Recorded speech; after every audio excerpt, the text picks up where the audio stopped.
Merci beaucoup. Ça commence à être pas mal. Ça commence à être pas mal. Bien, je dois vous parler très rapidement d'un sujet qui est pourtant absolument essentiel, qui a été évoqué d'ailleurs par mon prédécesseur ici, un petit peu, qu'évidemment la question aujourd'hui de l'Europe et de la question sociale.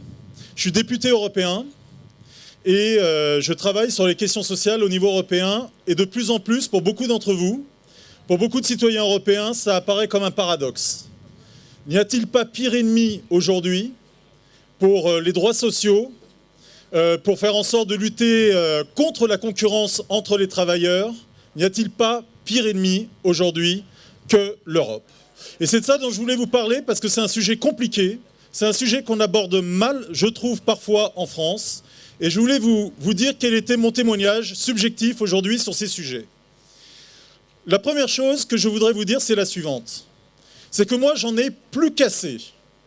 Qu'on dise, en gros, il y a d'un côté les méchants de l'Est de l'Europe qui viennent voler notre travail, et d'un autre côté, il y a les gentils de l'Ouest qui se font voler leur travail. Je voudrais quand même vous rappeler que ceux qui organisent aujourd'hui le dumping social, ceux qui vont aller créer des filiales à l'Est de l'Europe, par exemple dans le secteur routier, mais aussi dans le secteur de la construction, pour ensuite envoyer des travailleurs chez nous, moins payés, pour faire concurrence à nos salariés, pour faire en sorte qu'il y ait moins de protection pour vous. Ce sont les grandes entreprises de l'Ouest qui le font en premier lieu. Ce sont les grandes entreprises privées, mais aussi, et on ne le sait pas assez, les très grandes entreprises publiques, où l'État pourrait agir aujourd'hui pour interdire à la SNCF d'avoir des filiales comme Géodis à l'Est aujourd'hui qui créent du dumping social contre nos travailleurs routiers. Donc arrêtons ce nationalisme qui veut opposer d'un côté l'Ouest de l'Europe et de l'autre côté l'Est de l'Europe. Pourquoi aujourd'hui dans ces pays, et j'étais en Pologne il y a encore 15 jours, pourquoi dans ces pays, on fait du dumping social, on fait de l'exportation de la main-d'œuvre de travail moins chère? Parce qu'on n'a pas le choix.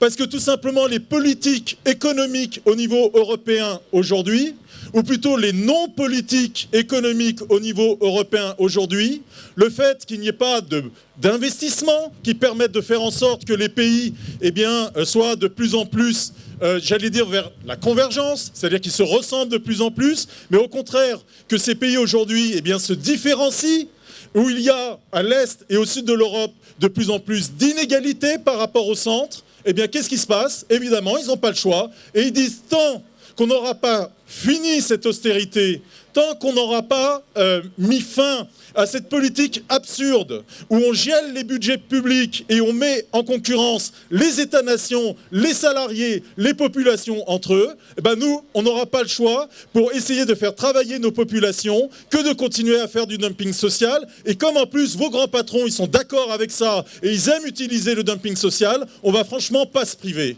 Donc c'est pour ça que le combat sur la question européenne aujourd'hui, c'est pas la France contre les autres. Le combat sur la question européenne aujourd'hui, c'est pas l'Ouest contre l'Est, c'est pas les riches contre les pauvres, c'est pas le Nord contre le Sud, c'est pas l'Allemagne contre la Grèce.